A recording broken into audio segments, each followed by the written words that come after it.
Hey North Park community, it's good to connect with you this way. I'm here with my good friend Saulius Karosas in Lithuania. I had the privilege of being here for the last 3 weeks, engaging with Saul and his wife Son, as well as many of the leaders at City Church.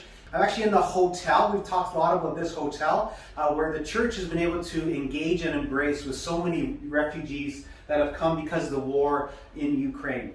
You know, this all began about 10 days after the war started. The first 4 mothers with 8 kids, ages 4 to 11, showed up at City Church. They were able to house them in their church, and thus began their journey. What are we called to do as a church to serve during this time? 3 weeks later, this hotel came up on March the 26th. And within 4 days, they'd come in, cleaned it, hadn't been used for over 2 years, and got it ready. And the first 28 Ukrainian refugees moved into this space. Well, so about 2 weeks later, Saul, you and Dovoldis on staff drove to the Ukrainian border, picked up 20 more Ukrainians, and they came here as well. A hotel that was built for about 36 people now is set up to house 50 people to serve them this way. And over these past 10 weeks, over 110 Ukrainian refugees have found their way through City Church. About 50 are still here. Many have been able to move on, find jobs, find apartments with the help of City Church. And beyond that, several dozen more have been assisted because of the generosity of the families and just ways that City Church has come alongside, provide them for what they needed. There's actually some unused space in the basement of the hotel, and they're going to be renovating that and find room for even just a few more. So people continue to ask to come as others are able to leave and find places. They're able to serve them and have them come here.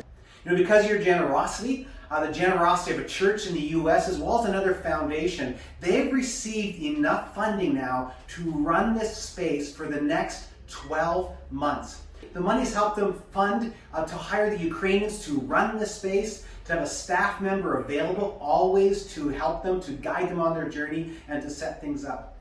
Yeah, I'm just very thankful that we can be part of it.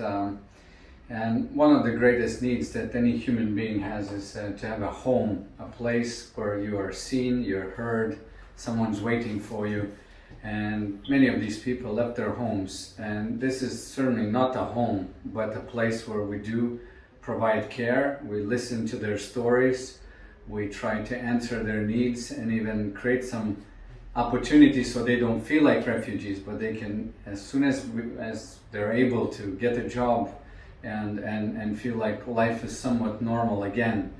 And so what the church can do, which often government operations and help does not do, is to create that kind of home. Many of them started coming to church.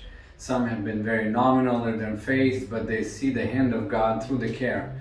And it's like, I don't know, it's a privilege for us to be the ones who are able to give rather than to be the ones who need to receive.